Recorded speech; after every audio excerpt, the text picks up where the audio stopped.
Welcome to Alternate Ending, where we're discovering good movies, one bad movie at a time. Welcome to our first regular episode of the month of August 2025. I am your host, Tim Brayton. I have with me a couple guests whose names and voices you should recognize. We have from the East Coast, Zev Burrows. How are you doing tonight, Zev? I'm doing well, Tim. Thank you for having me.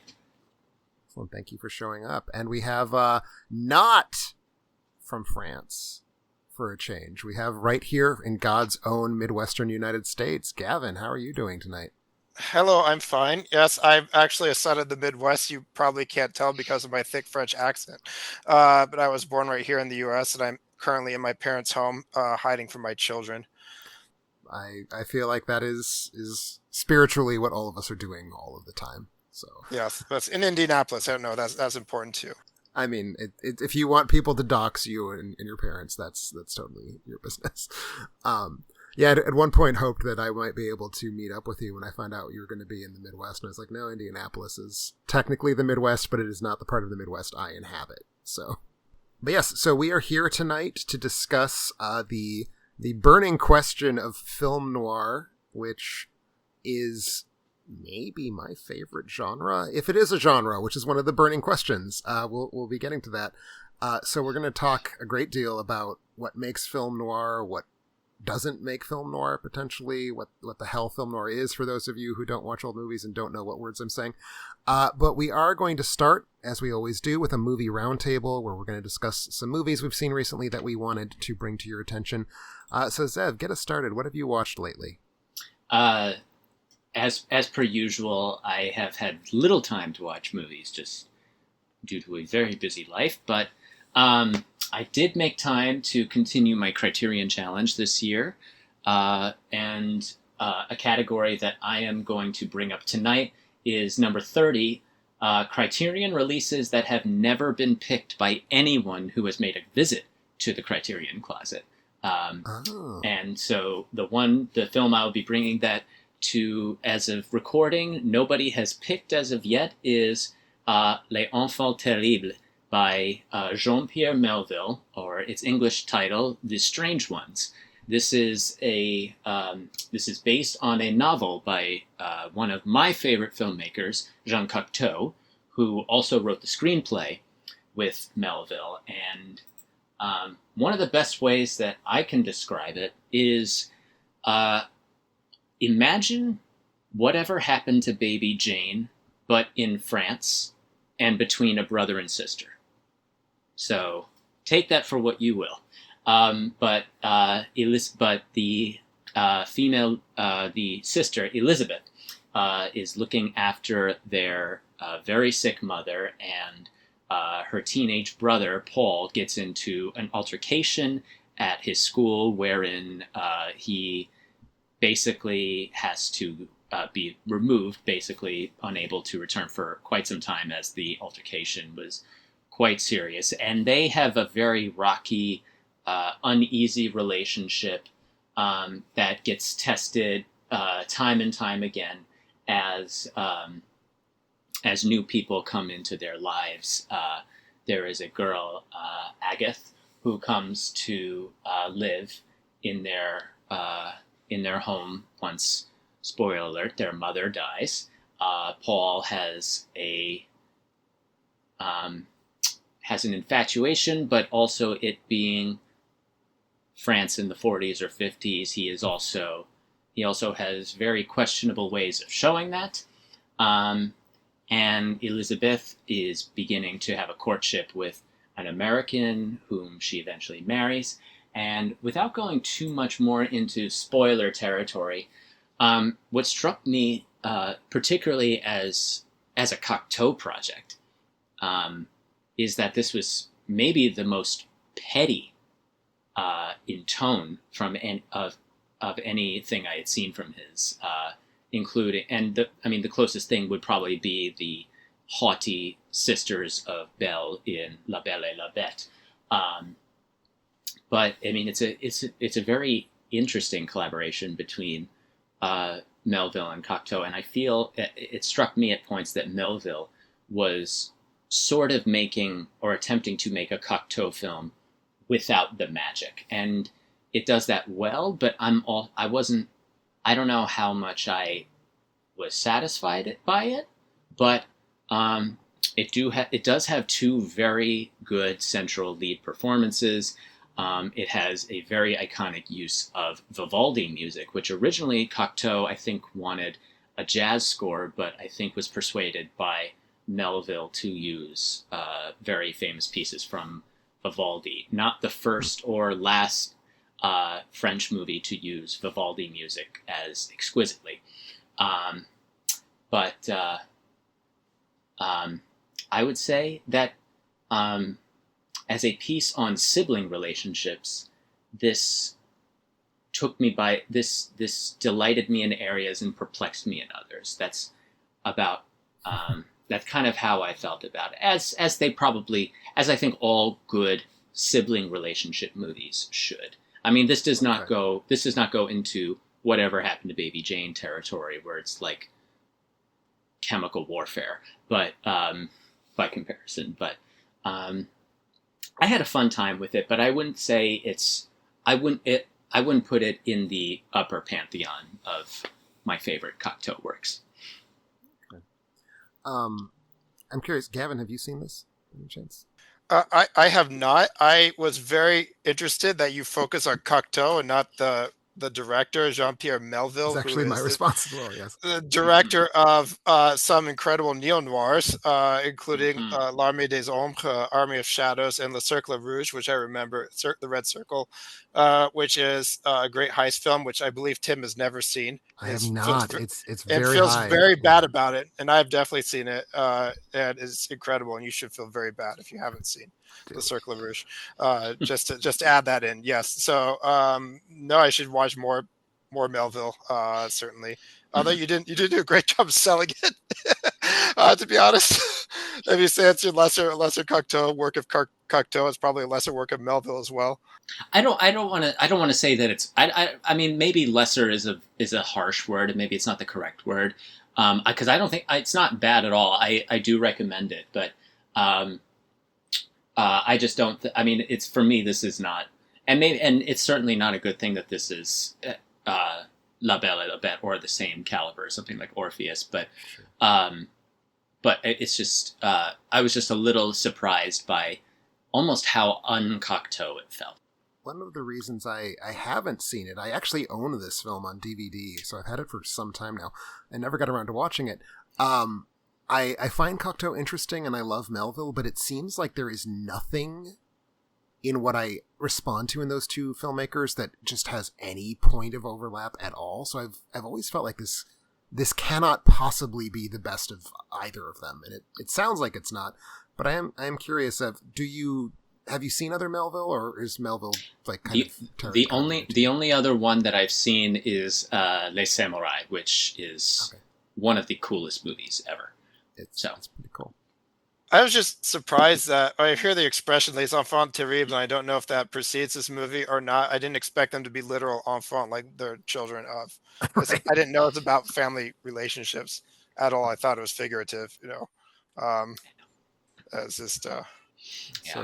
Criterion has a very weird relationship with Cocteau outside of Beauty and the Beast, but because there's several other movies of his. Orpheus isn't in the collection? The Orpheus trilogy, I think, has just recently been restored and is streaming on the channel. I have an old DVD print of that, and I think an old DVD print of Testament of Orpheus, or at least I had it at one point. But the entire Orpheus trilogy is on Criterion Channel now. Yeah, I feel the Orpheus trilogy is a weird situation because the box set, I think it was one of those cases where they lost the rights to one of the three films, so the box set had to go out. I think it might have been Blood of a Poet. I think Studio Canal pulled that back. But yeah, so it's definitely, I don't know where I was taking that. But yes, so worth seeing this eventually. I'm thinking. So thank you for chatting about it. I agree with Gavin. You didn't make it sound exciting to watch. I don't know if you were trying to. So well, sorry. No. I mean, like not every movie is going to be the world's most thrilling thing, and I think both of these men are sufficiently important film directors that even their strange little B-sides still are worth grappling with, which is kind of where I've always assumed this was going to land for me. For sure. What about you, Gavin? What are you bringing to the table this evening? Right. Okay. So this is actually a sort of an apology thing. First, I want to plug something that occurs on the Discord. Rianak, who is a sometime contributor to the site and has spoken on the podcast at least once or twice. She runs something called Blind Spots, where we basically pick films we're ashamed of not having seen, so we can fill in these blind spots. And we do it every month, and we've started going with themes. So this past month, the theme was romance, and we each picked 5 romance films we were ashamed of not having seen, and we vote on the film that we forced other people to see. And I was assigned The Apartment by Billy Wilder, and he will probably come up more than once on this episode. The Apartment from 1960. It is not a film noir. It could be if you just change the tone slightly, because it's not much of a comedy or romance either. And I feel like if you're listening to this podcast and you don't know the plot of The Apartment, I feel like I feel like I don't have to tell you the plot. And if you don't know what the plot is, you deserve to be confused, because I had never seen it, but I know what the premise is. So it's a guy, a schmuck who has an apartment that he loans out to his bosses so they can sleep with their mistresses incognito, except he falls in love with one of the mistresses, not one of his bosses. And it is, I don't know, it's the funniest film with suicide jokes I've ever seen. And with the suicide attempt right there in the middle. And I don't know what else to say about it, because a lot has been said. It lives up to its reputation. It probably deserved Best Picture. I don't know what it was up against, but I guess it would have been hard to top. What else? The thing that struck me the most about it is just something incidental, is that all the old-time technology. I think one of the central characters, the one that's played by, is it Shirley MacLaine, I believe? Yes, she's the main lead. She's an elevator operator. And I mean, I knew that was a job that existed, but even recently, one of the film noirs I rewatched recently, I've seen people like from 1947 use elevators without the need for an elevator operator. And then there's like telephone operators. And then like the guy lives like this middleman in a big company lives in an apartment next to Central Park, and he takes a taxi ride there, and it costs him 74 cents. And then like he has his like old timey Rolodeck, and he has to make phone calls to his bosses independently. It's just all this old timey stuff that just for some reason it struck me more than many other old films that I watched. And it seemed so quaint. It felt like a time machine. Other than that, I don't know if Billy Wilder, he can make a funny film about such touchy subject matter. I guess more power to him. I don't always love his films to the degree that other people do. I think some Like a Hot, which came out like the year before, is quite funny, a lot funnier than this, but maybe not as touching. Also very long. It's a 2-hour film. Yeah. I mean, we complain about the length of comedies today. I don't know. I mean, is this really a comedy? Some Like It Hot is that long too, and it's more of a comedy. I'll shut up, I guess. Great film. Yeah, no, Some Like It Hot getting away with that running time is one of the great miracles of cinema, in my opinion. Zev, have you seen Apartment? Any thoughts on it? It has been almost a decade since I've seen The Apartment, so that and probably Ace in the Hole are the 2 Billy Wilders that are in most need of a rewatch for me. So I'm currently at a 4-star, and I know that is probably a half star or maybe a full star too low. Yeah, I've never quite been able to convince myself this is a 10 out of 10 Billy Wilder. I love it a lot. It's a great movie. I think of his like top tier canonized masterpieces, which I'd say are probably this, Some Like It Hot, Sunset Boulevard, and Double Indemnity. This is my least favorite of those 4, but that's still a very estimable list of 4 movies. And again, 2 of those titles will potentially be brought up again. I mean, if they're not brought up, I mean, if they're not brought up, then we've failed, I think. I mean, Sunset Boulevard, maybe not. If we manage to talk about film noir for an hour and don't touch on Double Indemnity, for shame. I know it's The Apartment. It's a masterpiece. I know we probably will be talking about Sunset Boulevard at some point. Wink, wink. But I do love the point you bring up, Gavin, that it feels weirdly insistent on the level of technology. And I do think one of the things about it is that it always feels to me like a classical Hollywood film that has found itself stranded in the 1960s or like the very, very late 1950s at least, and is horrified and is just kind of sucking in all of these like things that make culture in 1959 what it is. So I think that's very much part of its texture. I mean, even from those opening establishing shots of the interior space in the office, where it's just like, this is what offices are now. This is horrible. And it's a great film. But thank you for bringing that to the table. Glad you were able to button up that particular blind spot. I will be bringing to the table a film by Patreon request. This comes to us from David G., who asked me to take a look at the 1987 teleplay. It is not exactly a film. It's a teleplay called Road, which I love because it gives me an opportunity to go on one of my little ambles that I don't usually go on. I'm not actually sure that I've ever in a public-facing way talked about this. There are certain kinds of films that when I'm watching them, I don't understand why any other kind of film exists. Like, this is such a good version of what cinema is. Why don't we just do this all the time? And like Italian horror films is one of those. Like when I'm watching an Italian horror film, it's like, why am I ever not watching Italian horror films? But weirdly, one of the things that does that for me, is the genre is not the word, but the body of work that is the British made for TV play. And this was a big deal in this. I'm just going to go ahead and assume that this is not a phenomenon that either of you or most of the people listening is like deeply familiar with. In the 60s, really in the 70s, there was a push to do original dramas on television that weren't really necessarily movies. Like, it wasn't, we're going to compete with cinema's level of production value or storytelling capacities. It's really more, we are going to take plays, some of which are originally written, and treat them with the integrity of a theatrical stage play, but film them for television and give everyone this kind of ability to pull in this dramatic art form. That's, again, it's not really cinema, it's not really theater, it is TV, but it's kind of heightened TV.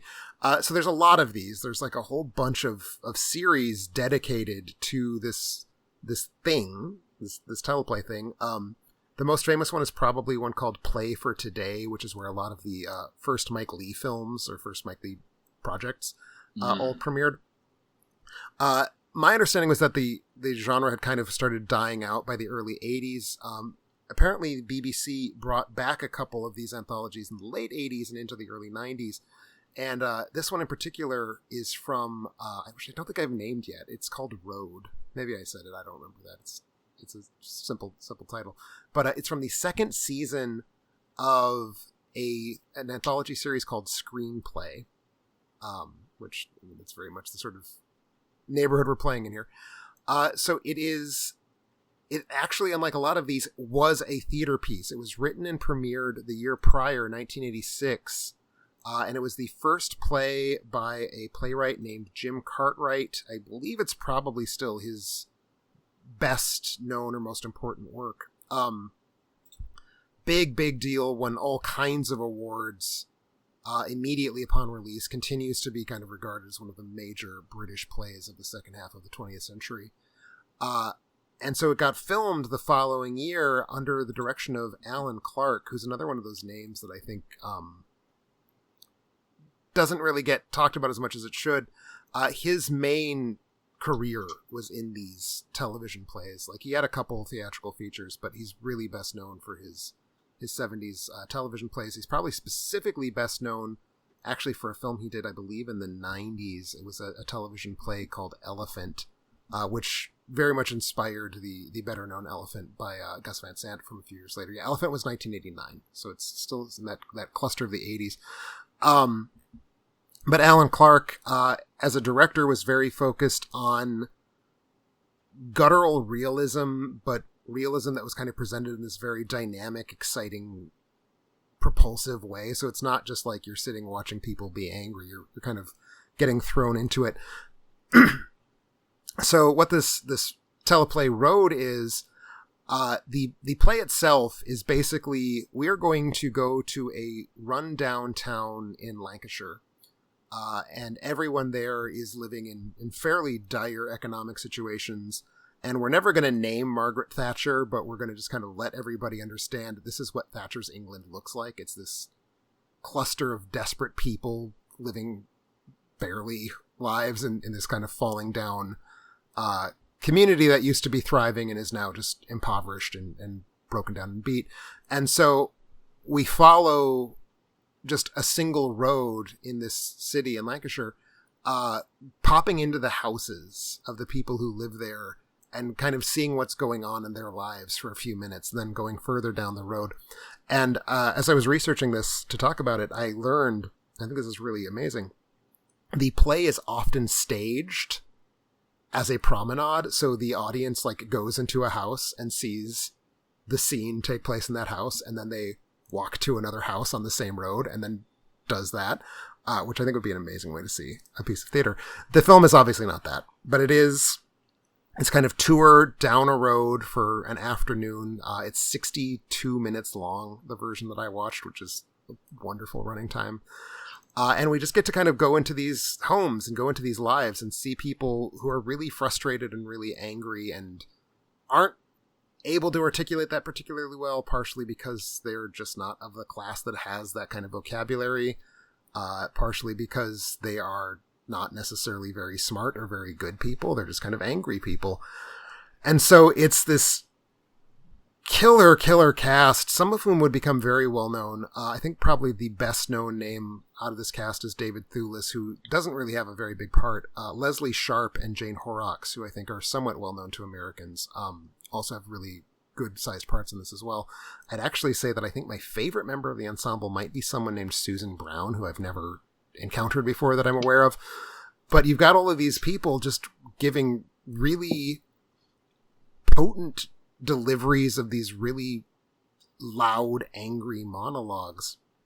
And while this is happening, Alan Clark is filming everything in long takes, but it's long takes where the camera is like racing around and tracking back and forth and trying to suck in as much of the space as it can. So it's like it's facing them, and then it's going to go around and view them from the side, and then it's go back around to face them, and then it's going to kind of curve around. So it's this really restless camera that feels like it's just trying to absorb as much of the space as it can while being really, really limited in its perspective, because it's, you know, a TV camera from 1987. It's not really filming a lot.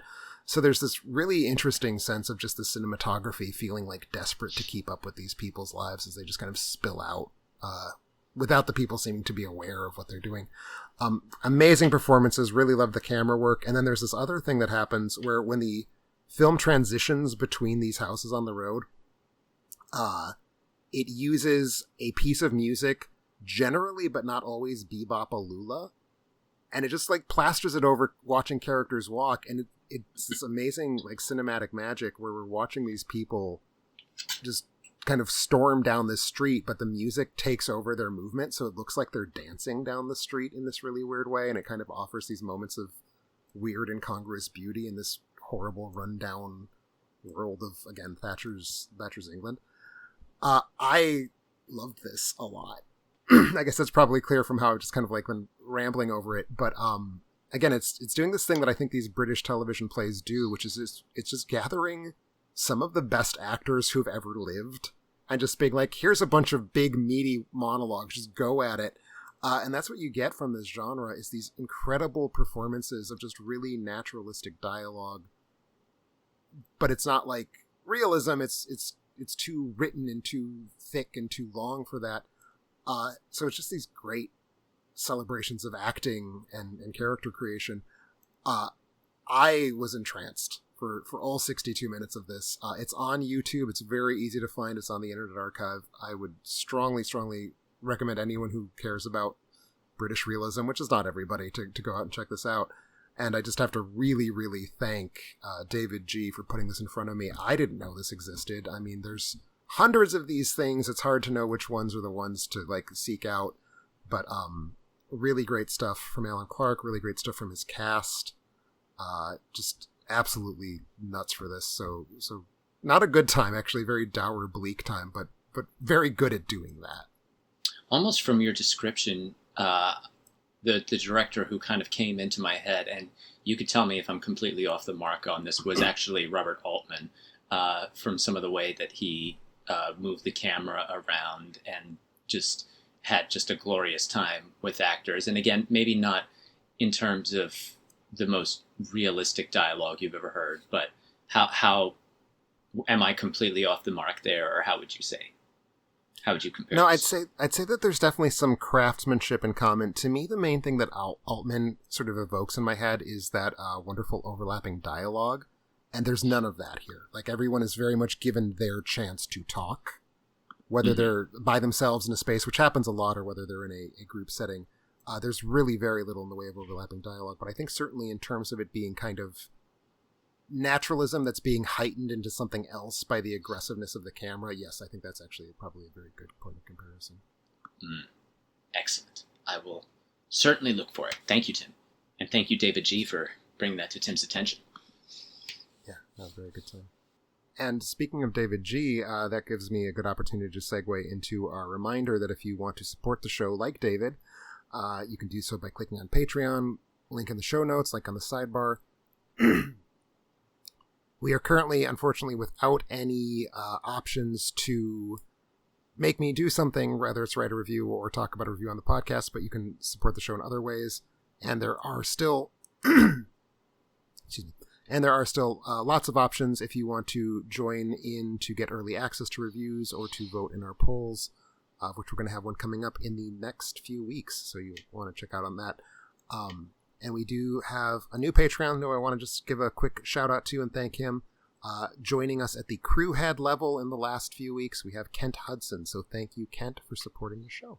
So with that, let's turn to our main topic for the day, which is film noir, all the things that go into making it. And I would be tempted to start by explaining what film noir is, but I feel like that kind of gets ahead of the question, which is that explaining what film noir is kind of tricky and subtle because it's not really any specific thing. But Gavin, this was a topic you've been proposing for a while. Actually, back in the long ago days, I believe this was actually one of your requests as a Patreon for Rob and Carrie and I to do as an episode. And we, unfortunately, life happening the way it did meant we never got around to it. So I'm glad we finally got to talk about it now. But since this is a topic very near and dear to your heart, I thought I would let you kind of introduce what is film noir and why are we gathering here to discuss it today. Right. That is correct. I had hoped that this would be a top 5 episode. I had prepared my top 5 in preparation back in the day when we would fight in the comments over that. Film noir it's been an object of fascination for me for years. Canonically, my favorite film is Blade Runner, which is a great example of a neo-noir that takes the tropes from this collection of films. I don't really want to. I mean, I'll try to explain what it is, but I was hoping that we'd actually fight over that because it's sure. one of those things where the classification is so arbitrary. But it seems, I don't know. I find fighting over arbitrary distinctions to be fun. I mean, it's practically my job. No, for sure. And so film noir is a term that was applied by French film critics to American crime films that they got to see after the war and after the fun-hating Nazis had disappeared, and they were able to watch all these films for the first time. And they noticed that a few recurring trends in Hollywood. So it's like the first and last time ever that Hollywood just released the same types of films over and over again. And this kept going. The parameters that I've heard is that it begins in 1941 with the Maltese Falcon, John Huston's The Maltese Falcon, and it ends with 1958's Touch of Evil, which at least Orson Welles is at least a major figure in the cast. I don't know if he directed it or not. I can't remember. He did. Okay.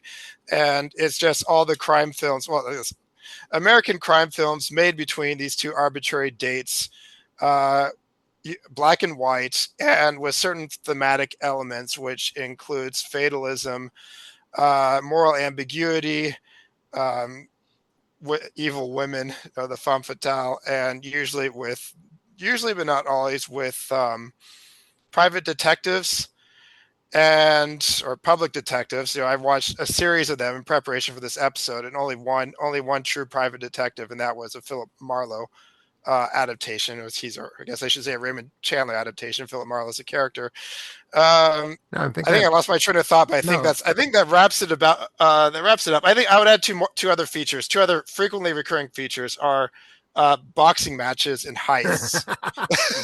I was like, if you really want that, and people smoking just constantly, I think those are not essential things, but recurring elements. And what I is essential is kind of hard to pin down. That's that's where you get into fights. that's very, very fair. And I would say people smoking constantly does not disambiguate them from the entire corpus of Hollywood in the 40s, I don't think. I mean, it feels more appropriate in a film noir to have people smoking. It shows that I don't know.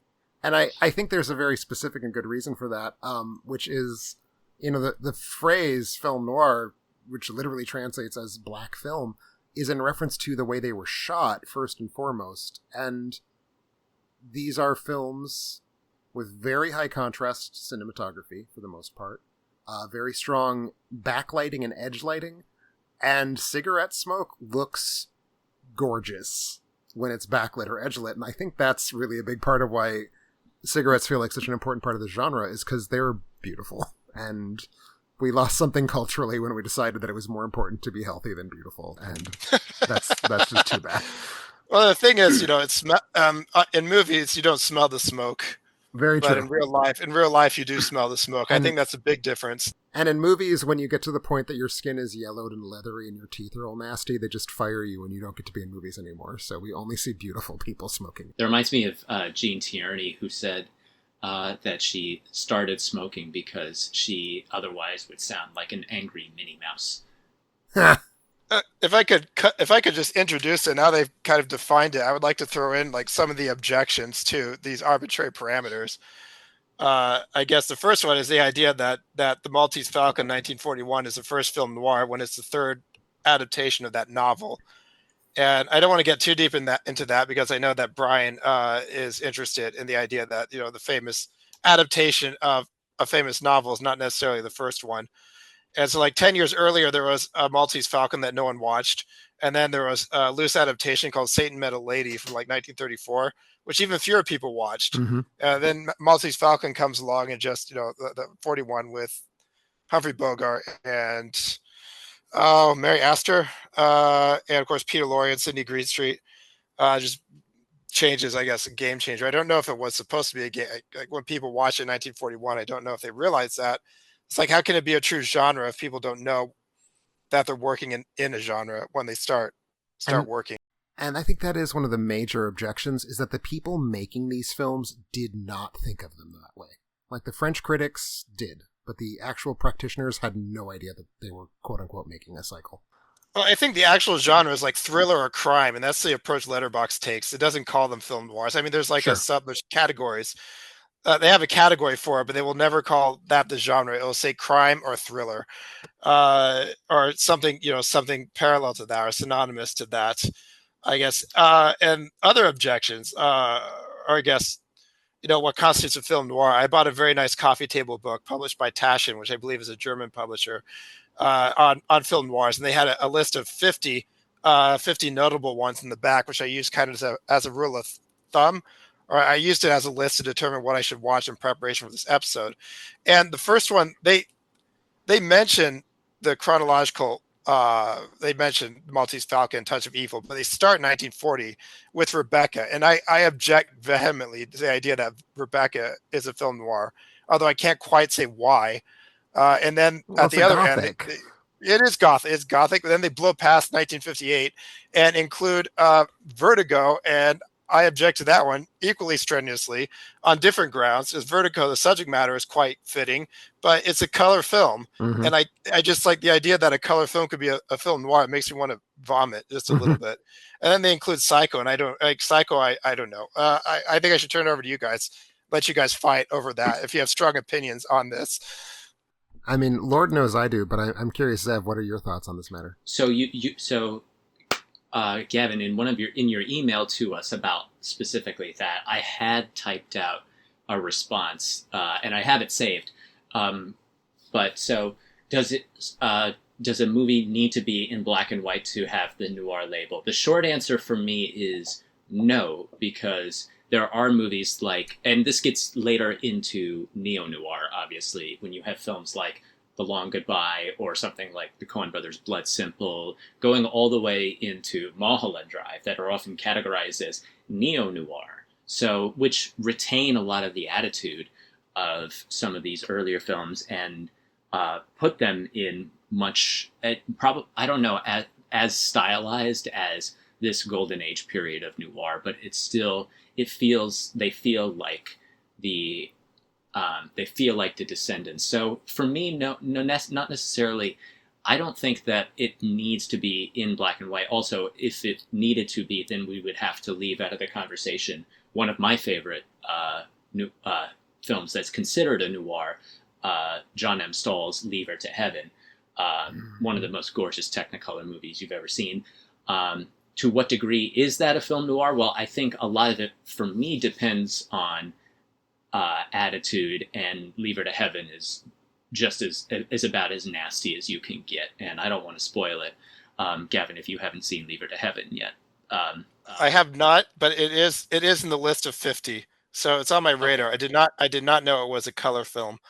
And right, do you have more to say? Getting back to your question about Hitchcock, I think Hitchcock should just be banned. Like nothing. Yeah, Hitchcock is Hitchcock. He's his own thing. Like there are Hitchcock films that allude to other styles and genres, but Hitchcock is Hitchcock, and the idea that there is a Hitchcock noir just tastes like ash in my mouth. I gotta be honest. I watched what's it called? Shadow of a Doubt. I watched Shadow of a Doubt recently with the intention, like I just watched it thinking, is this a noir or not? Like, can Hitchcock be part of this conversation? And at the end of those 2 hours, like, well, I just watched one of the greatest films ever. I don't know if it's I didn't know if it was a good use of my time to prepare for a noir episode. I mean, I guess like if I was just watching it like out of the blue, I don't think I would have thought of it as a film noir.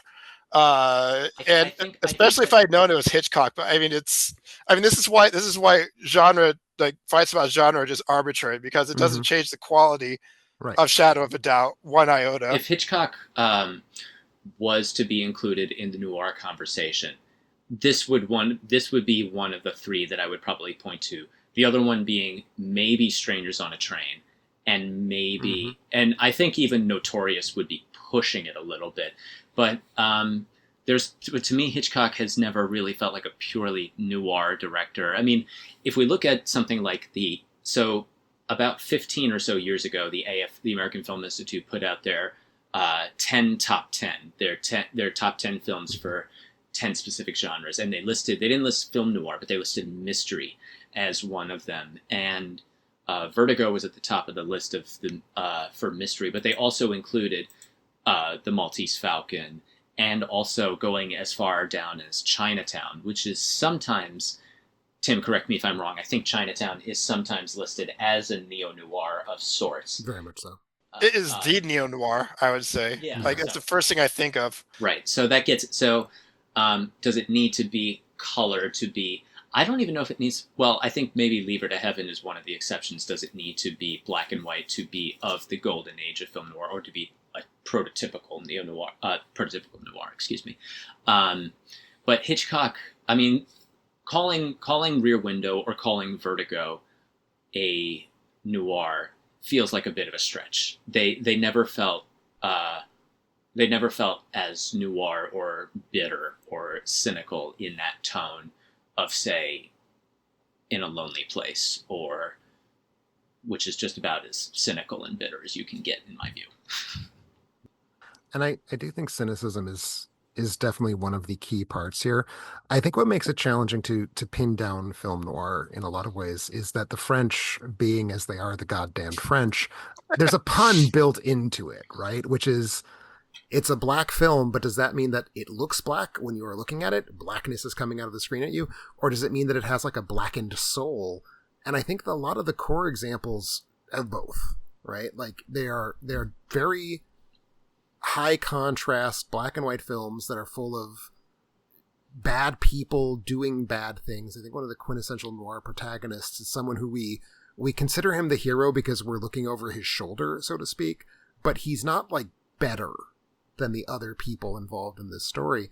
And there is, I think, a pretty substantial feeling of caustic bitterness and cynicism, and just like no matter what you do, the universe laughs at you and is going to make things as bad on you as possible is kind of like the plot. And again, I'm somewhat playing devil's advocate. I love these films, but I don't know that I actually think they describe a coherent body. But if we say they describe a coherent body, then yes, that's kind of what's being described. I think part of what makes it tough to pin down is like there is one unitary thing called a noir, is we're talking about two things that happened chronologically at the same time that they didn't have to. One is after spending most of the 30s, or at least the first half of the 30s, living in horror, chiaroscuro cinematography leaves horror behind. And chiaroscuro it's an Italian word for like shadowy, or I forget what it means exactly, but it's basically cinematography that really likes shadows, and you kind of you define shape as the difference between the lightest part and the darkest part. So again, this high contrast that I've been talking about, this very rich blacks that I've been talking about. So that happens in the late 30s, basically because it's this toolkit that's been kicking around forever. I mean, the Germans invent this in like the early 20s, basically, and it just doesn't leave horror really, not in a persistent way, until horror kind of dies off, and you have all these cinematographers who are like, well, this is what I do, and I'm good at it, so what if I just start filming like romantic comedies using this, or I film, crime dramas using this? And that all happens in the late 30s. And then I think you also have concurrently, we get out of the Depression, sort of.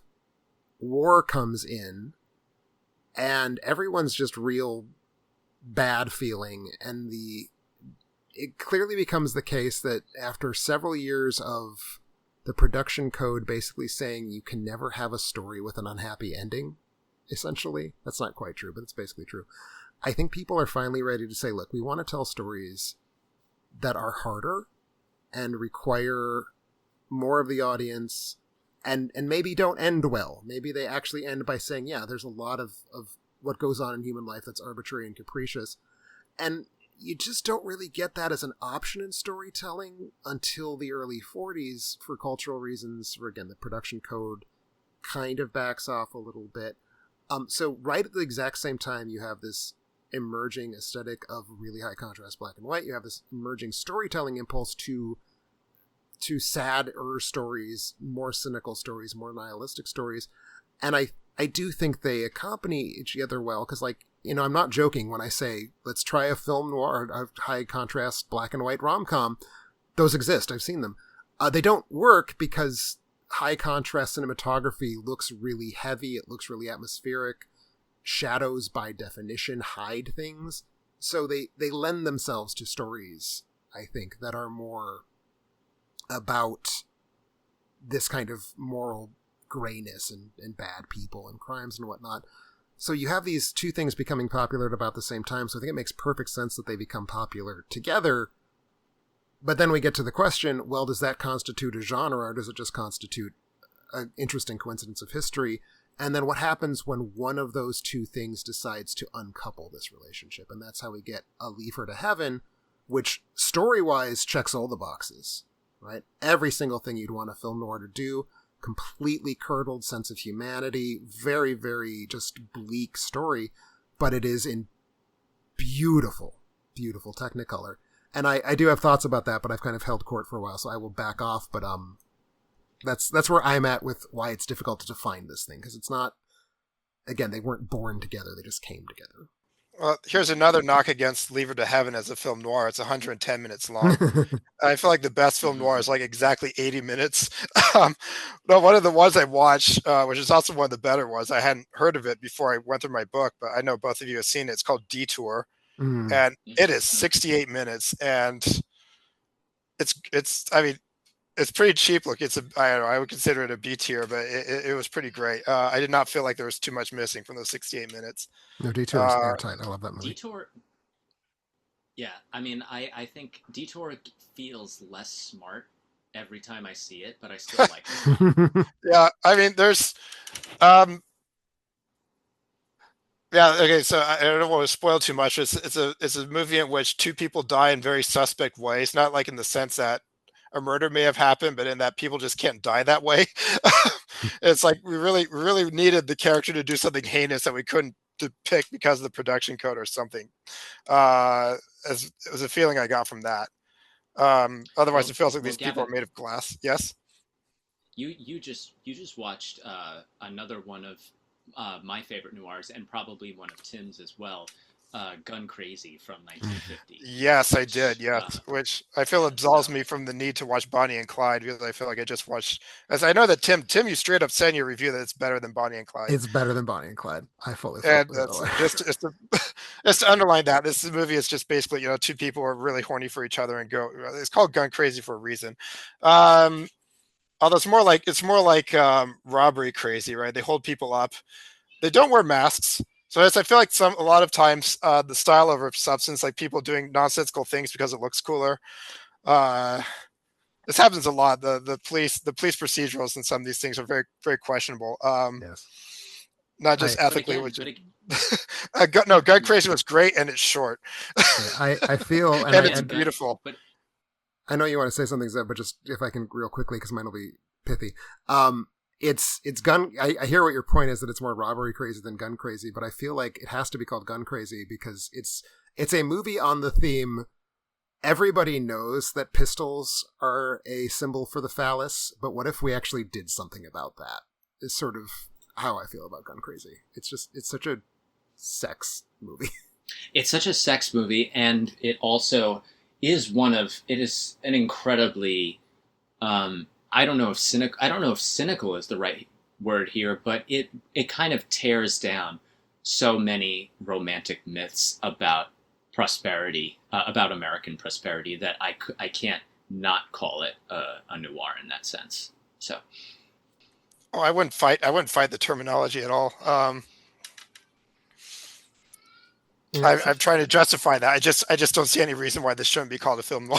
right, no, uh, I think it traditionally is. I don't think anyone would dispute that. no, I did have questions about two of the more famous films of the '40s, which are I don't think anyone in their sound mind really considers them film noir. But you have to. I don't think enough people ask themselves why aren't these noirs, and I'm thinking of in particular Casablanca and Citizen Kane.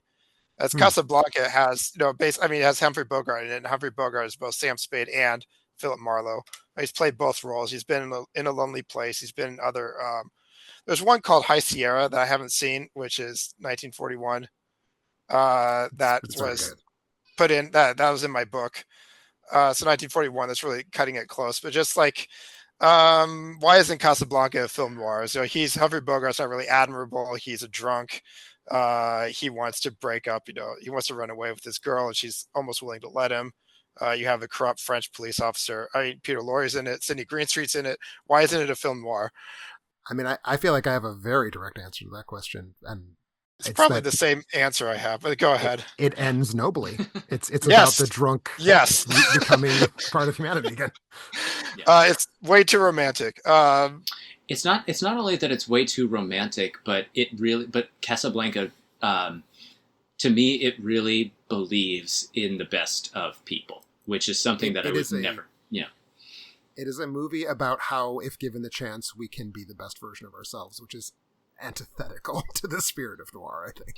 Kane is an interesting one because, um, I mean, I've heard Kane described by Henry Jaglom and Orson Welles as a comedy, a very very bleak comedy, but also it's interesting because they also say that the Maltese Falcon stole so much, just in terms of its cinematography, shots of the ceiling, um, from Citizen Kane, which had come out I think 6 months or 5 months previously. So Okay, that feels like it's cutting it a little close, and I feel like that's the thing you say because you're Orson Welles and you're a disagreeable asshole. but if you're Orson Welles, maybe you can be a disagreeable asshole because those of us who love him love that about him. To right, be clear, right. Oh, totally.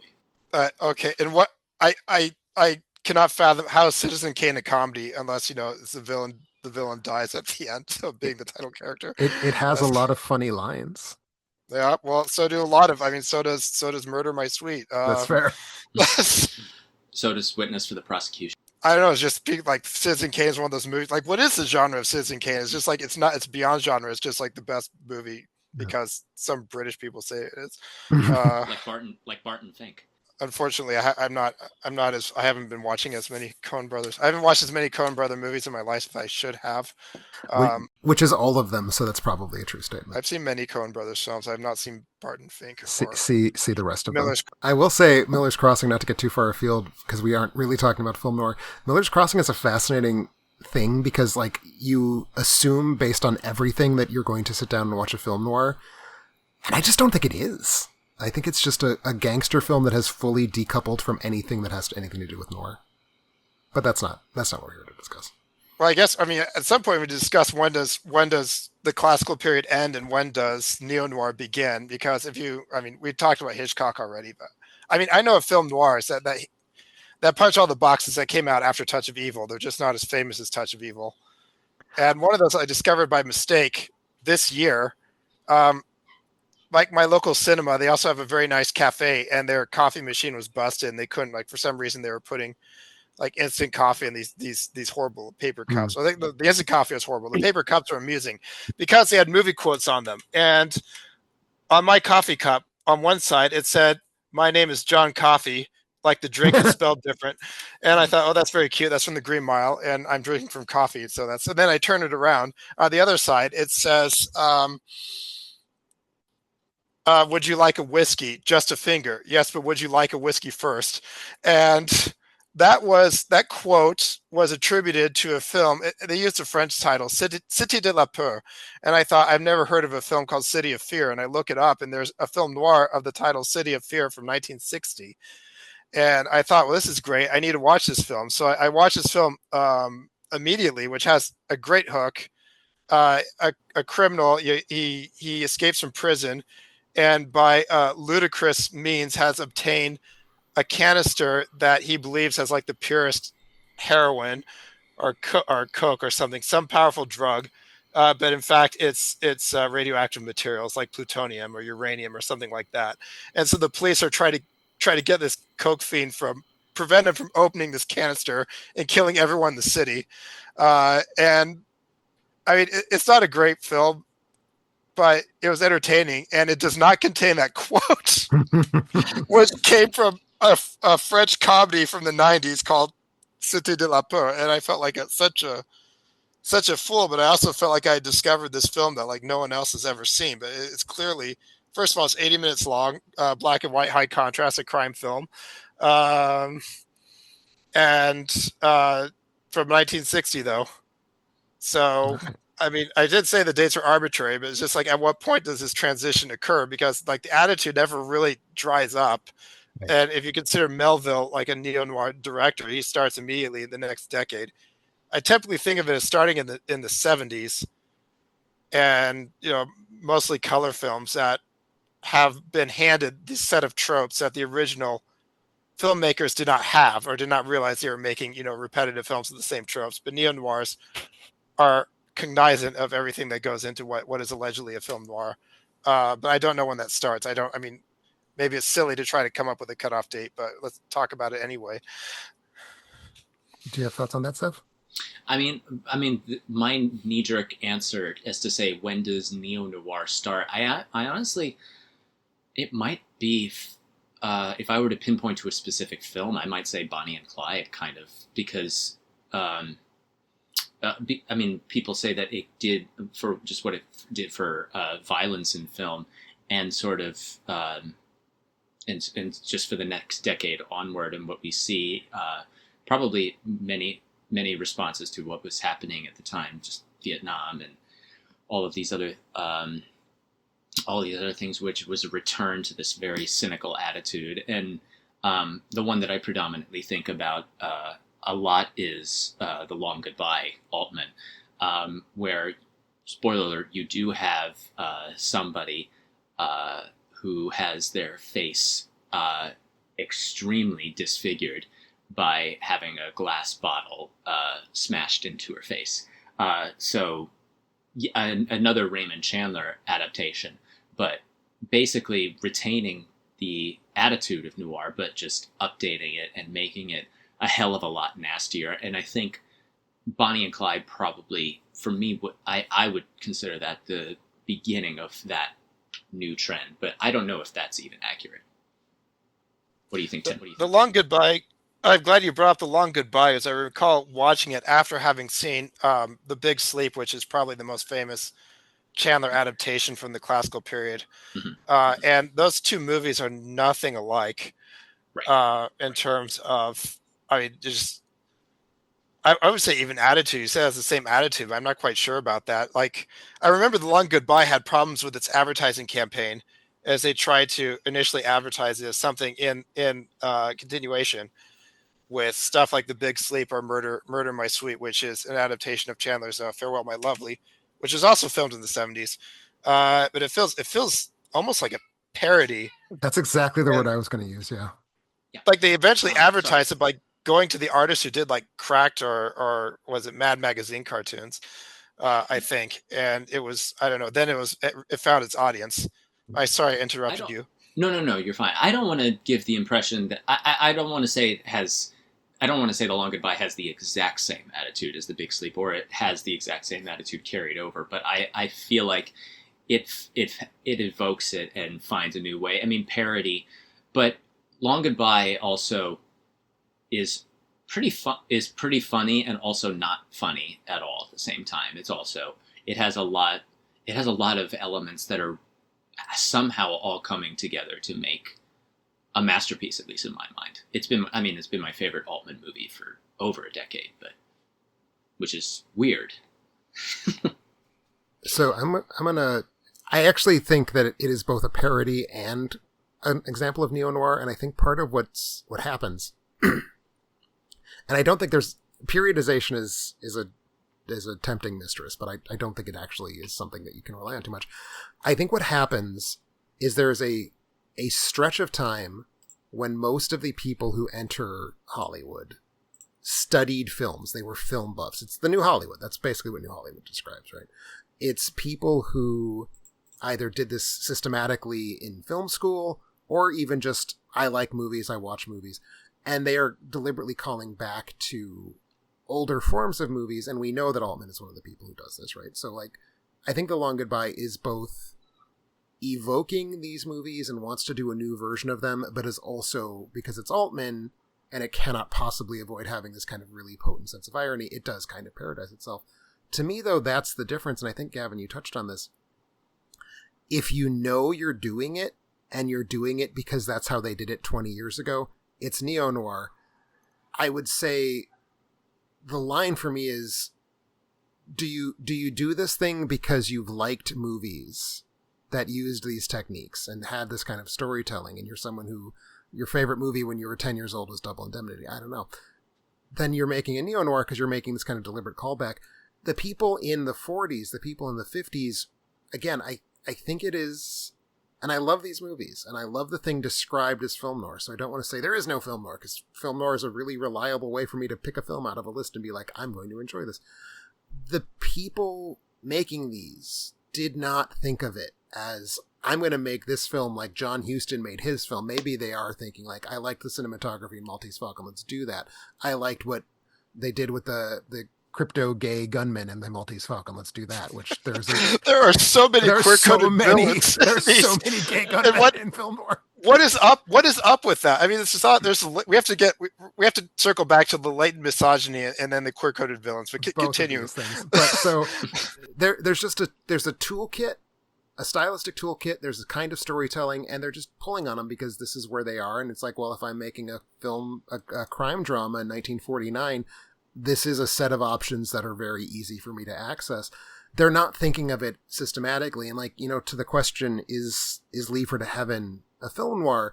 And my instinct is to say no. I actually would say that my instinct is that they have to be in black and white.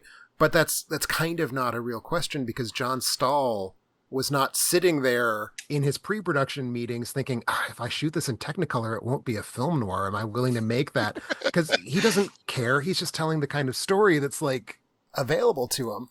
And I think that's the difference between noir and neo-noir. The neo-noirs are by people who are doing it because it's a package. And so I would actually say maybe neo-noir starts a lot earlier. Like, let's go to France, where they come up with this phrase in the first place. And is Bob Le Flambeur neo-noir? This is a film from 1956 by Jean-Pierre Melville that clearly is doing an American crime movie. Like, it's kind of a pastiche in a way. It's certainly not a parody. Is Breathless a neo-noir? And like, I don't have any idea if these are reasonable questions to ask, but certainly we know that Jean-Luc Godard is somebody who's thinking of American cinema in a heavily systematic way that the people making it most certainly were not. So does Breathless count as neo-noir? I mean, I don't know. It's certainly a neo-gangster film. It's not in my book, and I feel like if you leave Breathless out, it's not because of a quality issue. It's because you don't consider it part of this Sure. made up genre. I did have a fight with Caleb. As I said, Caleb was here in Indianapolis for Gen Con, and fight is being generous here. We were talking about whether a film noir needs to be an American movie or not, because the Taschen book, most of the 50 are American films. So they throw in some. Well, first of all, there's a question like what constitutes an American film. So we argued at length about The Third Man. Is The Third Man an American film?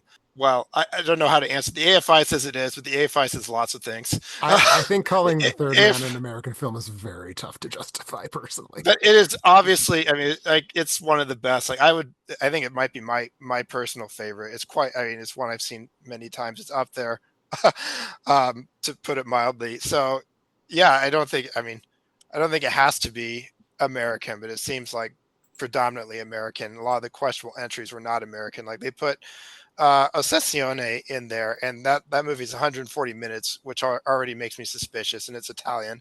I'm trying to remember the name of the director. It's Visconti, I believe.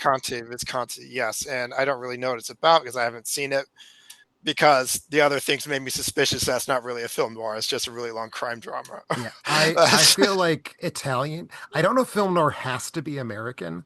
I feel like film noir cannot be Italian.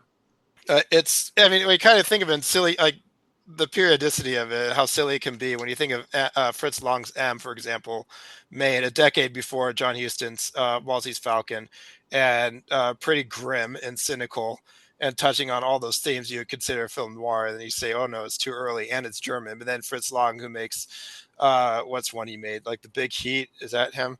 Yep. Then suddenly that's a film noir because it's made in the right time period in the right country. And actually, since you brought up Fritz Lang, I'm going to stake a flag.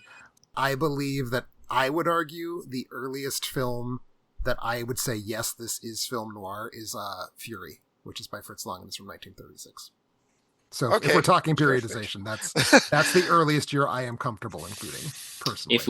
If film noir has to be American, my first question is, what do we do with Elevator to the Gallows from 1958? Same year as Touch of Evil. So my Mad Libs version of that question is, what do we do about Rififi? But it's directed by an American, at least, just with a French name, who directed some pretty clear film noirs before that, before we drove him out of the country. It's Jules Dassin, just to put it out there. No, I guess I have to see it. I have to cede to Caleb. No, it does not have to be American, but it probably should be. I feel like I'm actually okay saying that it doesn't have to be American. It's probably American, just because we can come up with edge cases all day long, but there aren't that many of them. Like, what other than The Third Man is the British candidate for being a film noir is sort of a question I might throw out there. Well, the Third Man also has that almost direct, very extremely bleak and weary response to World War II that I feel like just so many classic noirs, even noirs that, well, I guess noirs post 1945 have that feeling. So maybe it was just something that it's part of the American zeitgeist that, it's just one of the biggest world conflicts of the last however many 100 years or so, just had a specific influence on this type of filmmaking that I can see why, but why someone would say it has to be American, but I think for me that's a little bit of a defining factor. A lot of American noir was a direct response to just how World War II just fucking obliterated everybody. Sorry, that was so super bleak right there. Well, so it's on theme. Right. And I guess I would say I don't think it has to be American. I just think it randomly is only American. Is sort of how I feel about it. We haven't actually talked about Double Indemnity yet. That would be a great one if we want to talk about misogyny. I don't know if there's queer. Oh, God, what am I saying? The ending. Yeah, right. So it ends with two people saying "I love you," two men saying "I love you" to each other. Although it's been a long, long time since I've seen this film. But has one of the quintessential femme fatales, played by a famous actress whose name has slipped my mind. Barbara Stanwyck. Barbara Oh Stanwyck. yes, Barbara Stanwyck.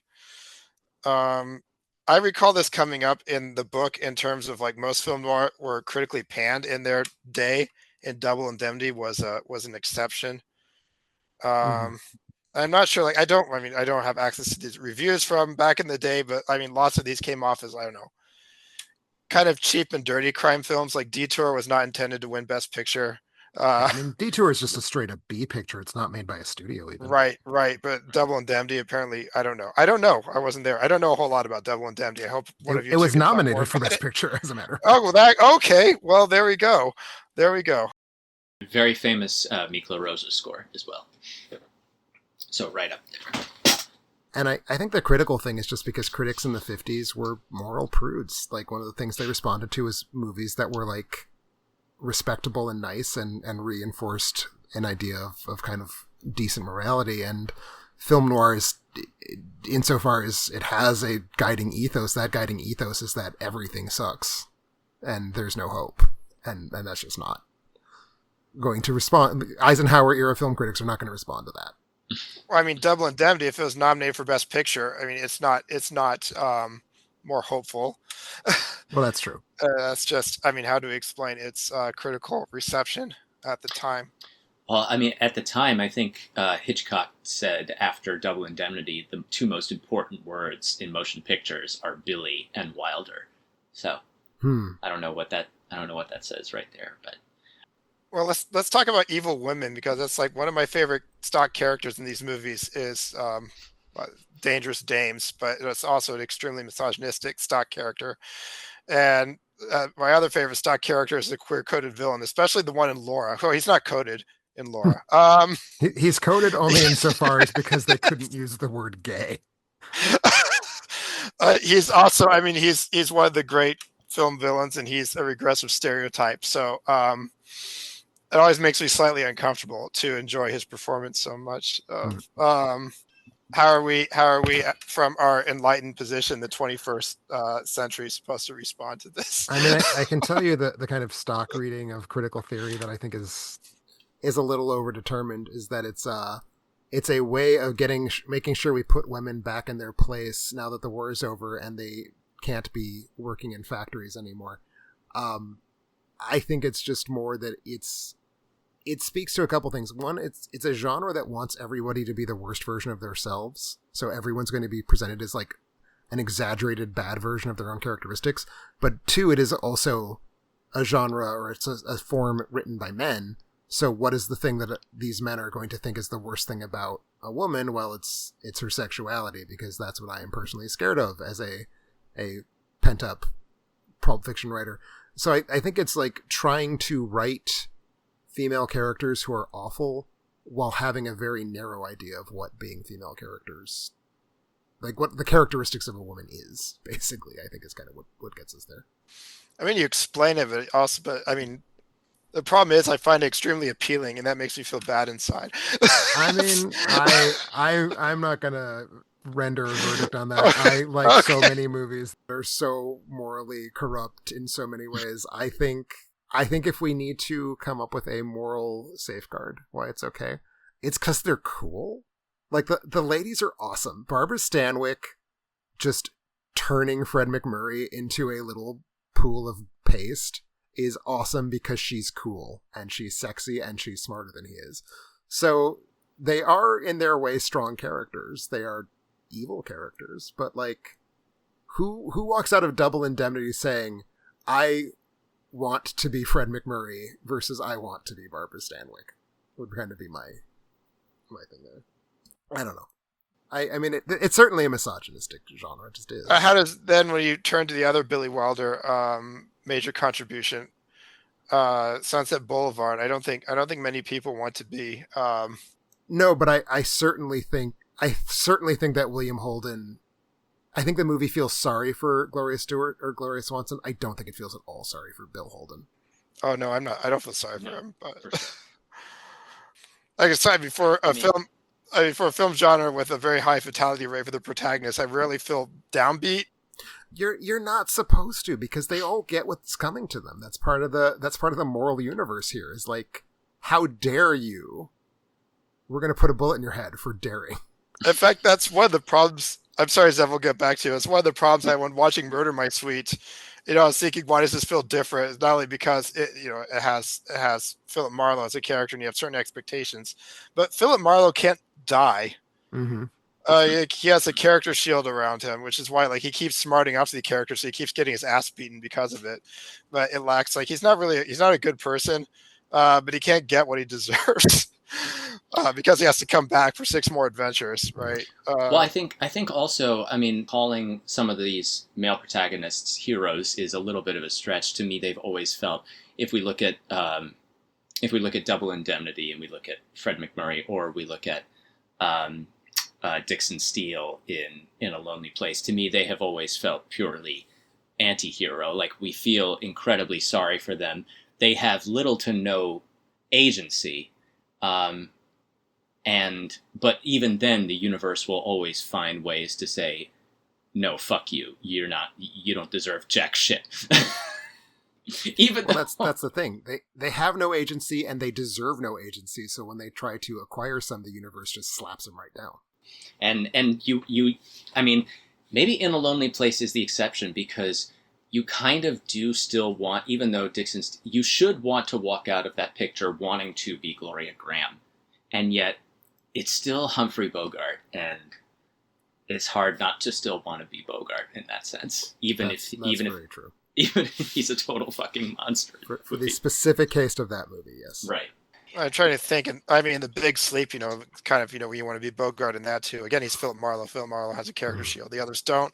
I call this A Big Sleep. I can't remember if The Big Sleep has a happy ending or not.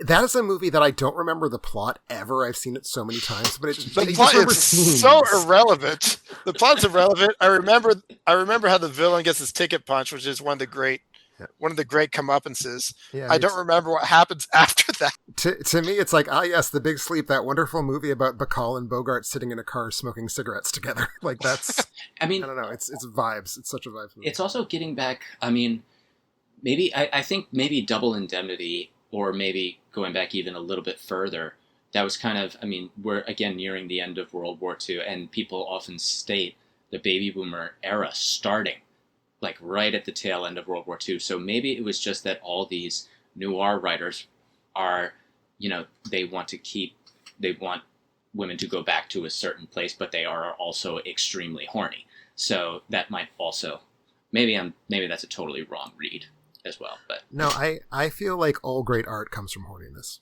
So I think that's absolutely correct. I feel like I should try to challenge you on that, but I'm not going to be able to do that. You'll fail. Taking a film noir. It is also that. I'm sure there's a film noir out there that isn't horny, but I didn't see. Well, you know what? Among the ones that I saw Robert Wise as a setup, it came in a box set that I bought just to prepare, and it's a boxing movie, and it does not have an evil, like, the woman is one of those, like, if it doesn't have an evil woman, it has one who's purely angelic. And there's one like that in Sunset Boulevard, but no one remembers her because she's not memorable.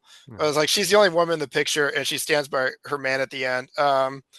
There's fatalism in it. Why was I picking? Oh yeah, I don't think there's nothing to be horny about, because she's the only woman and they're already in a relationship, and she's morally pure. She's like the only morally pure element of the story. Okay.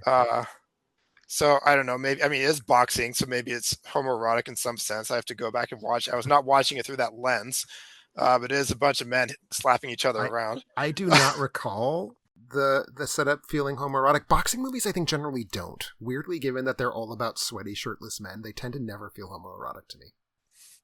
Yeah. So there's your exception. Although it's still, like in many ways, it doesn't really feel like a noir. It doesn't have a lot of the tropes. It has a lot of smoking, and well, it's a lot of smoking, fatalistic, and I guess boxing itself is a recurring trope. I feel like boxing is so central to noir in a lot of ways, but I also feel like if you asked me what are the great boxing noirs, the setup wouldn't be at the tip of my tongue. Body and Soul would, I think. I don't even know that one. It didn't come in my box set. It's amazing. No, it's an amazing John Garfield film about boxing and gang, like mafia. It's every boxing movie is about mafia corruption, but it's a really good version of it. Okay, so it comes up incidentally a lot of places. I watched The Big Combo last night, and it begins with a woman running away from a boxing match that her gangster boyfriend wants her to watch for some reason. And like in The Killers, there's an incidental boxing match in that. It's just, I think the main character is a boxer at the beginning, and then it turns into a heist movie. So that's. I have to ask if The Big Combo, bringing it up in this moment, was your attempt to transition from misogyny into queer subtext. It was not, but it's really good because it has two queer henchmen. It has what I am 100% convinced the most supportive, warm-hearted depiction of a same-sex partnership in classical Hollywood is in The Big Combo. Like, no, they are murderers though, so your sympathy can only go so far. It's still classical Hollywood. Yes. But no, so maybe the single gayest movie, or at least the two gayest characters in the entire decade that it came out. That was a nice little surprise. I was just trying to find something else to fill in. I had a busy day yesterday, and I wanted something that was approximately 80 minutes. And I picked it because the title made me hungry. And I do feel like Joseph H. Lewis is also, like, we don't think of him as one of the key noir directors, but he did this. He did Gun Crazy. My name is Julia So Ross. Dark the Night. My name is Julia Ross. You see, I'm still working my way through like the big names. I feel like I've seen the creme de la creme, but after I bought that book, I feel like, I mean, I'd only seen 16 out of the 50, and now I've seen like 23 out of the 50, so I'm not even halfway. They shoot pictures, don't they? The website has a list of 1,000.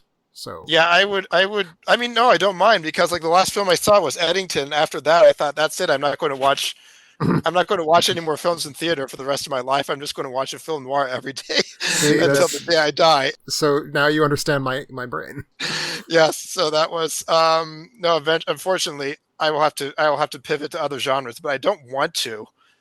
I would be happy just watching even like just grubby like B and C list film noirs every night, especially if they're 80 minutes long. It's just like perfect. Yeah, I feel like we did kind of leave dangling the question of misogyny in film noir. Is that just because it's kind of insoluble? Because it sure is there. Like these are not. There's the kind of old movie you can be like, no, you're misreading. And it's like, no, these movies don't like women. They just don't. And you can either decide that you're going to have a problem with that or not, basically. I guess neo-noir, since it's not really like I feel like film noir, having these parameters, like arbitrary parameters, at least gives you something of a canon, and you can't really do that for neo-noir because it's an open, like, it's open book. Like anything could be a neo-noir now. They're going to make neo-noir till the end of time. So I don't know if they try to make, I get the sense that neo-noirs don't attempt to correct this. When I think of stuff like, I don't know, I haven't seen Body Heat, but I imagine it's not a treatise on third wave feminism. No, I mean, I can certainly think of examples of neo-noirs. The one that jumps to mind, and I may be being provocative by calling it neo-noir, but I don't think so, would be Bound. Okay. The Wachowski film. Well, definitely a crime film. I haven't seen it myself. It feels neo-noir to me. I think I'd be comfortable using that frame. It's very much what if the kind of traditional noir sexual manipulation plot was about a pair of lesbians rather than a femme fatale and a man, and then it's quite good. I think you should see it.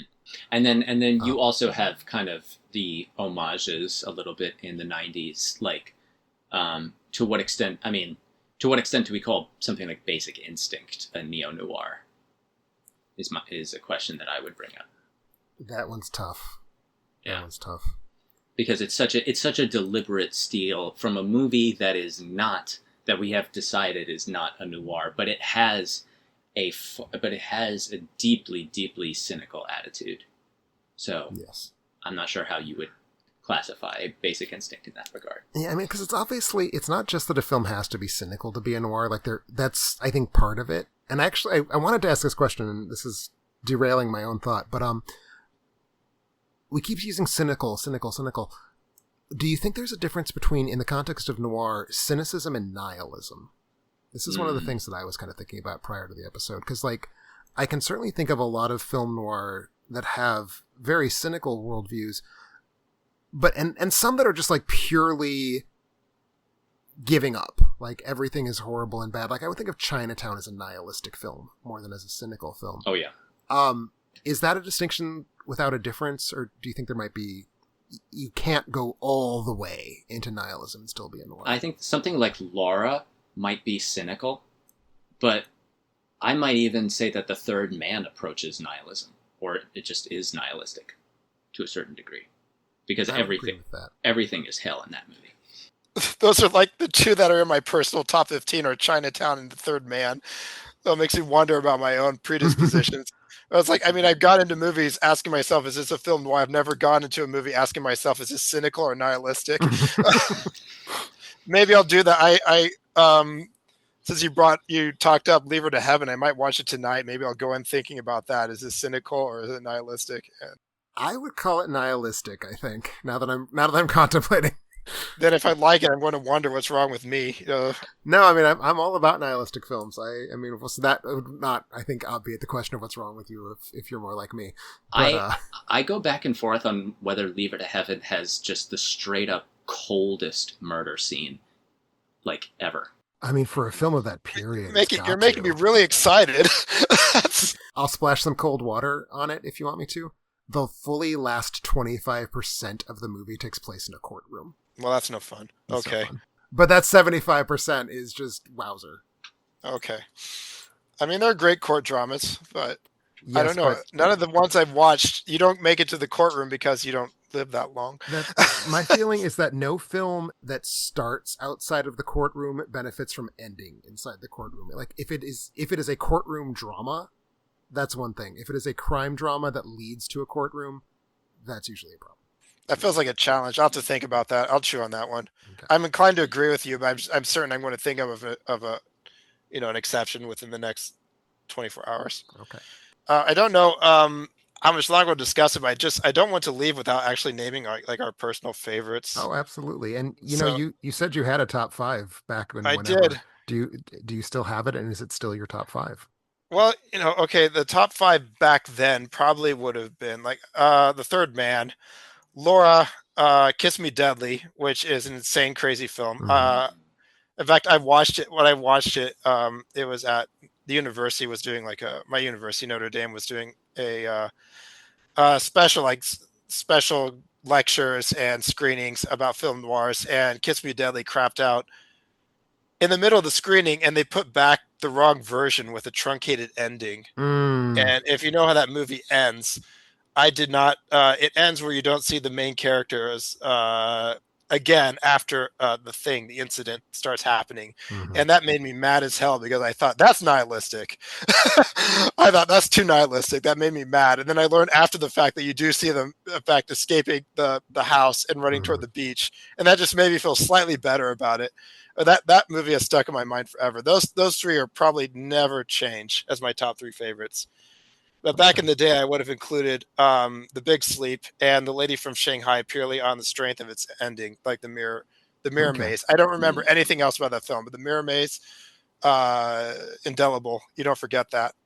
And now having imbibed on 10 additional ones, Murder My Sweet surprised me. I thought it was extremely funny. I like the labyrinthine plot, although I could parse it.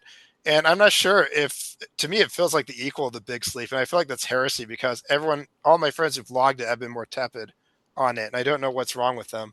Then I rewatched, as I told you, Caleb was in town. So I had him over along with Dan S., another alternate ending regular who's on the Discord.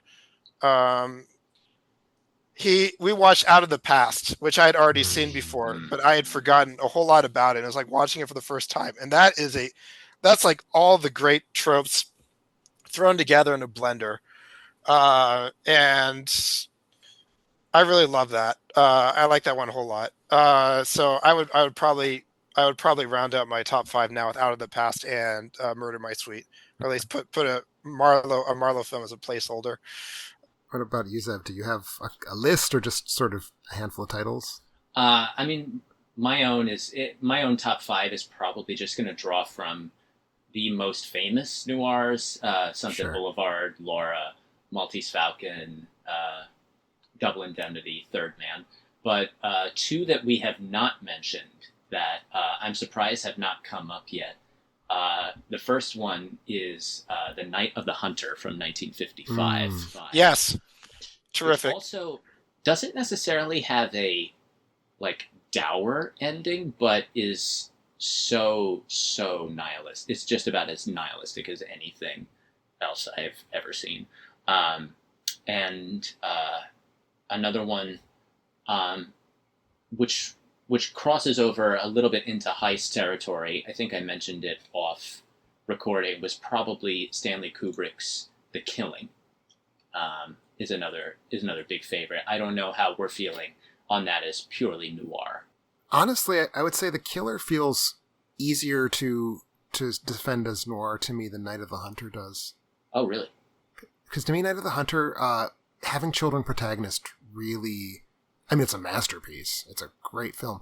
But I feel like that changes something about its energy levels. I like the idea of calling it noir. I feel like there's certainly room to debate. I mean, it's closer to noir than something like Psycho, which is just straight up horror. Yeah, Psycho's not noir. Anyone who calls Psycho noir is... There are Hitchcock films where we can have It's what? Anyone who calls Psycho a noir is a psycho? Yes. No, like, there's Hitchcock films where we can hem and haw. Psycho's just not one of them. I mean, even being in color, Vertigo probably comes closer to noir than Psycho does. I want to chime in that the killing is in the Taschen book, as is Night of the Hunter. I never questioned Night of the Hunter as a film noir, despite the shown protagonist. I didn't think of it as nihilistic because it ends on Christmas Day with like the children and their caretaker happy, and the villain defeated. So, I mean, unless you take the point of view of the villain, then your viewpoint is nihilistic before the film even started. I got that film and Out of the Past on the same Christmas. It was like a Mitchum double feature. It was that is a best Christmas ever. Yes. I have to ask, if you think of the Robert Mitchum character as a sympathetic character, I have to ask, which Republican member of Congress are you? Right. Well, no, I never thought of him as sympathetic at all. I was like, right. I mean, what makes it nihilistic? I'm trying to follow you here. Like, what makes the ending nihilistic? Oh, I mean, everything leading up to, probably.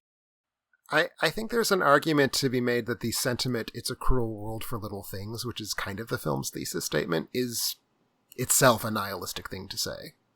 Right. It's certainly a cynical thing to say. I mean, is it? Isn't that true? Well, we could then argue whether cynicism is the most rational approach to being alive. Okay. Tim, I need to hear yours. Yes. Well, I will say I did not come in with a fabricated list, certainly. Just certain titles I like. When I think of film noir, the first thing I always think of is Double Indemnity, so that's probably got to be on my top list. It's a question of if I say to myself, I like this movie and I can wedge it into a film noir box, is that the same as saying that it's the movie that I put on because I have a film noir itch that I want to scratch? Because, like, is Mildred Pierce film noir? It's kind of one of the things I'm thinking of here, because I adore it. Sorry, according to my Taschen book, it is. And then I was so curious, I asked an AI, and he was like, it's more of a melodrama. And I was like, well, thank you. It's a melodrama that is, set in the LA metro area, which is the quintessential film noir place to be set. It's full of very dark cinematography. It's full of horrible people making terrible decisions that cause everyone around them to suffer. So, like, it feels like you can't say it's not a noir, but at the same time, if I'm like, I'm going to watch me a film noir, it's about a woman who makes chicken. It's like, well, no, that's not it at all. But like, part of it is just James Cain. If it's adapted from a James Cain novel, maybe. I mean, that kind of feels like that might be actually a very reasonable defense of it as film noir. But like, again, like, and this is what genre is for. It's not really about like saying, here are the rules, did you follow them? It's about saying, and this is how the industry uses it, if you liked thing X, you'll also like thing Y that has a lot of similarities to it. And again, if I'm in the mood for a film noir, The Big Combo probably scratches that itch, and Mildred Pierce probably doesn't, even though Mildred Pierce is obviously a better film. So it's tough. But I would say Double Indemnity is on the list for sure. Oh, go ahead. I'll support you on that one. I was trying to think which of the remaining films I haven't seen I should watch. Mildred Pierce did not even figure had to have. I prefer films with detectives. I just prefer that. Double Indemnity can't break my top 5 just because it's not a detective. I mean, there's a cop in Mildred Pierce. Yeah, but he's a public detective. That's the same thing. Cops aren't the same thing. That's a knock against The Big Combo, by the way. It was a cop, not a private detective. So, Gavin, Who Framed Roger Rabbit is closer to cracking your top 5 than Double Indemnity, is what I'm hearing. I mean, Roger Rabbit's in color, so it's a neo-noir. It's a great neo-noir. Roger Rabbit is a neo-noir, and anyone who tries to argue otherwise is just straight up wrong. It's not even ironically. It just is. I wasn't questioning it at all. Yeah. I mean, it's Chinatown. It's Chinatown with cartoons. Definitely having a detective in Roger Rabbit definitely gives it a leg up on, I don't know, Body Heat, I guess. I would rather watch Who Framed Roger Rabbit than Body Heat. Sure. I don't disagree. But yeah, so to throw a few more titles out there, just because I've only so far named one from my top 5. So Double Indemnity would be on that list. Touch of Evil, I think, would have to be on the list. It's in some ways, I think, weirder than a film noir, but I'm such an Orson Welles fanboy. I have to have it up there. I would probably put Out of the Past for the same reason that you mentioned it, Gavin. It's just, if you want to have something that codifies the rules of this genre, Out of the Past is probably your single best pick for doing that. So I mean, those would all be very high up on my list. Even though I just really wrestle with the fact that it's in color, Leave Her to Heaven. Again, if we're talking about did it scratch my itch, Leave Her to Heaven certainly does. Well, when you mentioned Touch of Evil, like my overriding memories of Touch of Evil are not Orson Welles and his performance or the tracking shot at the beginning. It's Ben-Hur playing a Mexican. That's a very legitimate thing to have be the wall between you and Touch of Evil. Well, I mean, yeah, so I can't exactly. I was a little disappointed by Touch of Evil. I thought by the point the film ended, I thought we were getting to like the middle of it. I didn't think it would be all about the evil cop. So I was a bit taken aback. It was a very good film. Still don't know why it's considered the last great one. I think just because critics need to do things like say that Orson Welles defines genres, I think. Okay, so that's... Yeah, so I don't know. Like I said, I don't have a list. A lot of the things we already talked about. Detour would probably make my top 5 just because it's such a pungent little 60-minute box of nasty. The center of that film is Anne Savage as, I don't remember that's the actress's obviously stage name. I was disappointed it was not her birth name. That would have been perfect. But yeah, she's one of the nastiest women of the many nasty women. Yeah, I mean, certainly I do like a noir that has just an unbelievably ice-veined femme fatale. I don't think she's even sexy. Like, she doesn't try to seduce him at all. She's just mean to him. No, it's very true. So I think that probably does a good job of scratching the surface. I mean, there's obviously a lot to this genre. It's beloved. People have been talking about it for forever. I mean, it was one of the first pieces of post-war film criticism was identifying film noir as a tendency. So like, there's a lot out there. People love it, and I think they love it for very good reason. So thank you both for joining me to talk about all the peculiarities of this form. Before we head out, I want to give you an opportunity. Anything to promote? Any place we can find you out on the internet? Gavin? Right. So I will be recording a podcast, a different movie podcast. I had mentioned my friend Dan, who is active on the Alternate Ending Discord, and watched Out of the Past with me and Caleb. And he has a movie podcast called The Goods. And I want to mention, it's very important to me for one reason specifically, is that, Tim, you and Brendan think that you're the only adult males who are fans of the Zombies franchise, and it's not true. Dan I don't think that I'm a fan of the Zombies franchise, to be clear. It's fan was being used here loosely, but okay. You're not the only adult male movie podcasters that talk about the Zombies films at length. It was Brian and his friend Dan who first introduced me to Zombies, and it just became cool at about the same time with our little community of cinephiles.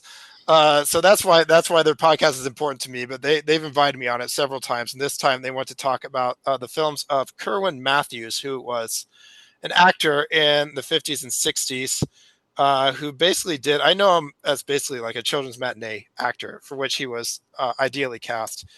And we're going to be talking about some films that were very important in my childhood. The Seventh Voyage of Sinbad, which is, I mean, Kerwin Matthews is not the name. The name is Ray Harryhausen. It's one of his greatest achievements in stop motion monster effects.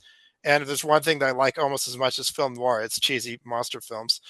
Jack the Giant Killer, which is practically a remake of Seventh Voyage of Sinbad, but without the stop motion special effects of Harryhausen. You have an imposter, and you can tell. Mm-hmm. But very young me could not tell, and liked this film just about as much. And then we'll be rounding out with another Harryhausen Matthews film, the three voyages of Gulliver. Excuse me, Three Worlds of Gulliver.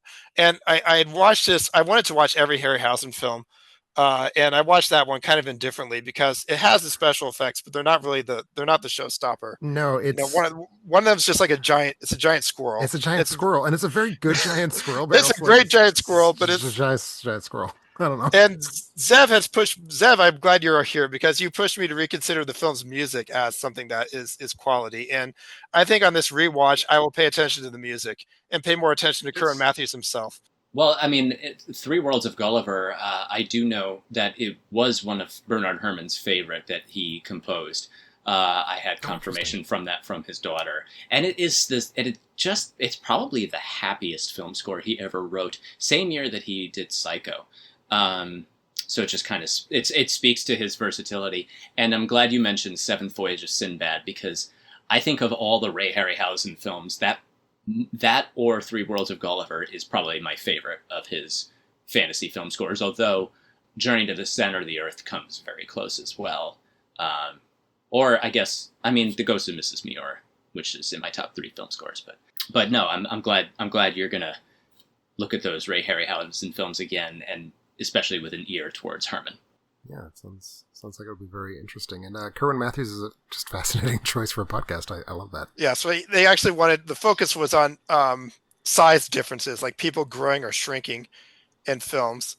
And obviously Gulliver is a good choice for that one. And then like Seventh Voyage, it just happened that way. We wanted to talk about the Sinbad films, and we will eventually follow up on their Harryhausen Sinbad sequels and Captain Sinbad, which is not Harryhausen. What about Sinbad and the Legend of the Seven Seas, starring the voice of Brad Pitt? Yeah, that we'll probably have to do. We'll save that one for later. I thought you were going to bring up the '80s one that had I can't remember his name now. The Hulk. That's an Italian production, which tells you about all you need to know.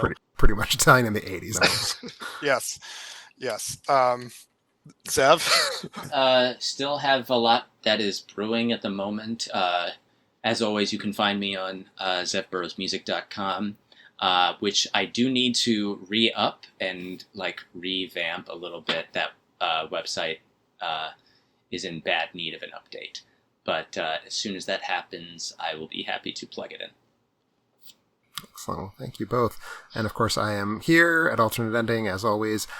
Next week's episode will be Brennan and I talking Bride of Alternate Ending. It is the 50th anniversary of the original release of Rocky Horror Picture Show, which you may remember was the first ever subject of Bride of Alternate Ending. So we are going to do a little kind of slantwise celebration of that film's anniversary, so you're going to want to for sure check that out. Meanwhile, as always, thank you for listening to the show. Thank you for our Patreons for supporting us. If you want to help support the show and you're not doing it now, again, the link's right there in the show notes or on the sidebar of the website.